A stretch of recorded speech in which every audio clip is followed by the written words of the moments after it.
Welcome to Designing Your Money Mansion, where you get to create your financial world, your money mansion. You do this by learning about all things money so that you can make smart choices with your money. Today we're going to be talking about tracking your transactions. Now what I mean by this is making sure that you are being charged what you agreed to pay for something. The way to do this is to take all of those receipts that you get and make sure that you're being charged what you agreed to pay by comparing your receipt to your statement. Whether it's your credit card statement or your bank statement, those are available either printed or online for you to review. Now, take for example, going out to dinner. You know that you went to dinner, and maybe normally you just make sure that your statement says, I went to Applebee's on this date, and you call it good. If you actually compare your receipt to your statement, you may realize that inadvertently they charged you $20 for the tip that should have been $2. If you're not comparing your receipt to your statement, then you could be missing out. Checking your transactions is also beneficial when it comes to recurring transactions. Sometimes we sign up for something and then we forget about it, or we just don't use it and we forget we're being charged for it. Oopsie! I suggest making sure that all of your recurring transactions are ones that you are actively using and benefiting from.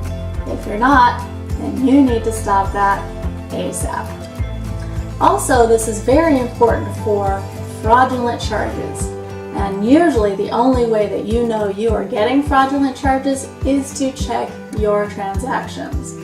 If you go through and say, I never shopped at Gap, I never shopped at some store online, then you'll know that those are fraudulent charges. Obviously, especially if you don't have a receipt for them. I wanted to share a personal story that spurred me into creating this video about checking your transactions. If you're not checking them, you could be being charged for things that you did not authorize.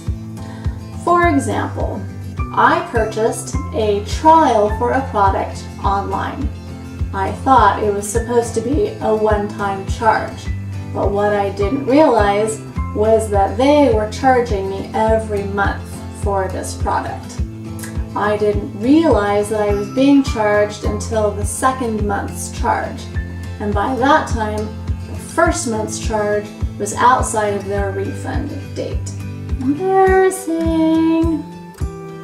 So, although they were able to refund the charges within the 30-day period that they allowed, the charges outside the 30-day period, it was 33 days to be exact, they refused to refund.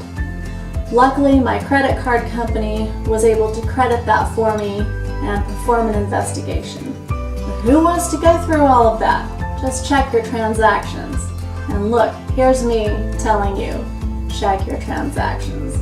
It's very easy to get busy with life and to forget about that. But when it comes to your finances, you could be greatly missing out if you aren't checking your transactions. So, advice of the day, do that. Thank you for joining us here at Designing Your Money Mansion. And we'll see you for another video about your money.